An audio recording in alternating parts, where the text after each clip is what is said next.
The first introduction of communism into the United States came from pro-slavery Southerners. George Fitzhugh described the slave plantation as, quote, the beau ideal of communism. The American philosophy is a universalist philosophy about the nature of man, which cashes out at the individual level to make the individual the unit of analysis. I think John Brown is finishing the job, or William Lloyd Garrison, who is the philosophic doyen of the abolitionist movement.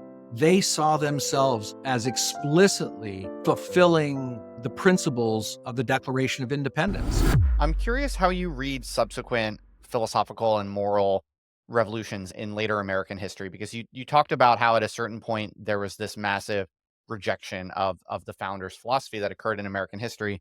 But one can also point to certain moments where it seems like the American mind is just growing and stepping forward or radicalizing even more into itself. So I think of someone like Emerson.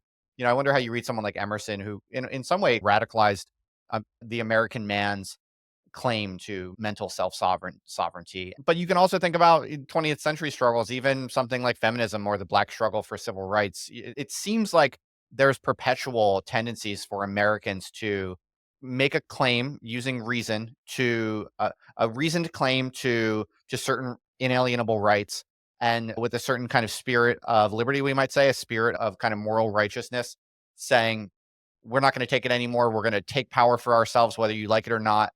And so how do you distinguish, how do you do this accounting? How do you say someone like Emerson is being faithful to the American Revolution, but maybe feminism or the Black or the civil rights struggle was not? Or just how do you do that accounting, and what's going on with these different later movements?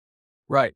So the first thing I would say is I agree with you that I think Emerson is, in certain ways, the fulfillment of the revolutionary generation, the fulfillment of the idea of radical individualism and self-governance in the fullest most radical sense of the term. I would also include, there are many pre-Civil War people you could include, Thoreau being another one, and maybe most importantly, Frederick Douglass, I would add to that list. They are existentially fulfilling the idea of self-governance in the full sense of the term. Now, with the other movements that you've suggested, the 20th century movements, I would hesitate to put them in the same category because I think they have a very different understanding of the nature of rights. They don't view rights as belonging to individuals, but rather rights as belonging to collective entities, to groups. They believe in the idea of collective rights, the rights of women, the rights of Blacks, the rights of any of the current grievance industry groups today that claim rights not on behalf of individuals, but on behalf of their status, on behalf of their identity. So there's something specific about the American philosophy that it prohibits claims to group consciousness or group rights. That's not the American way. That's right. I mean, that's what they rejected in 1764, 65, when they ultimately rejected the rights of Englishmen, because the idea of the rights of Englishmen does incline in that direction toward the rights of collective entities, right? The rights of Germans, the rights of Frenchmen, those are just nationalized versions of the collective identity notion of rights. So it's almost like you need the American philosophy is a universalist philosophy about the nature of man, the nature of human beings, which kind of cashes out at the individual level. It makes the individual the unit of analysis. Whereas some of the other claims and moral revolutions that have been attempted within the American frame later they weren't universal enough. You can't, it's not the American way to say we are a group that deserves the same thing as other people. The American way is to say all people have the same natural right.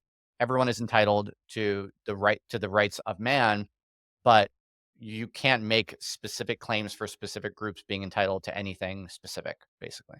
Yeah, that's right. And it's interesting that the first critics of the Declaration of Independence were Southern slaveholders, right? So beginning in the late 1830s and right up to and through the Civil War, a new philosophy, I would call it a kind of anti-American philosophy, developed in the South. And it rejected down the line the principle, it rejected the Enlightenment, and it rejected down the line the principles of the Declaration of Independence. It rejected the idea, let's just take the most important idea. They rejected many, but they rejected the idea of natural rights and the rights of individuals. They believed that primary unit of political value was the state, not the individual, the state as a political unit.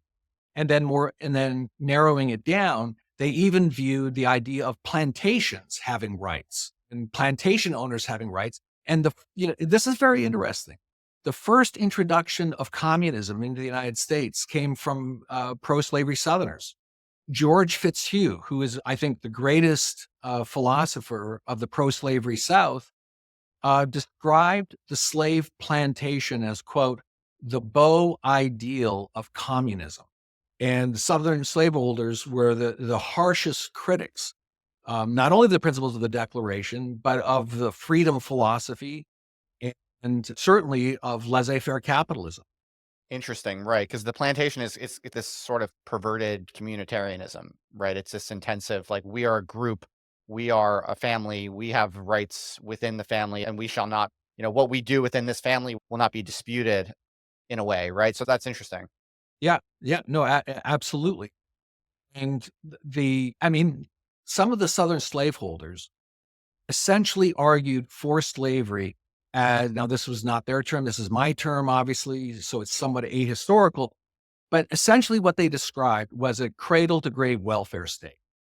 That's how they described what the slave plantation was, a cradle to grave welfare state, for which the primary beneficiary was not the slaveholder, but the slave. Right. Fascinating. So basically, someone like John Brown and the militant abolitionists are finishing the work of the American founders, but you go up to something like the Black Panthers later, they're no longer consistent with the ideas of the founders because their sense of justice that they were looking for and organizing was one that almost in a way return different particular groups into this kind of more sort of communitarian embrace of the state. And that's where they kind of, when you start clamoring for the government to do this and that for all of these different groups, once you start talking like that at all, you're violating the American philosophy. But someone like John Brown is really just finishing the job.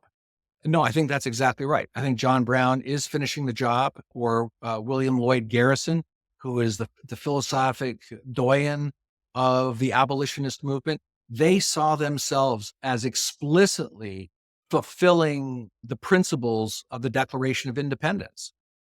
Yeah, that's fascinating.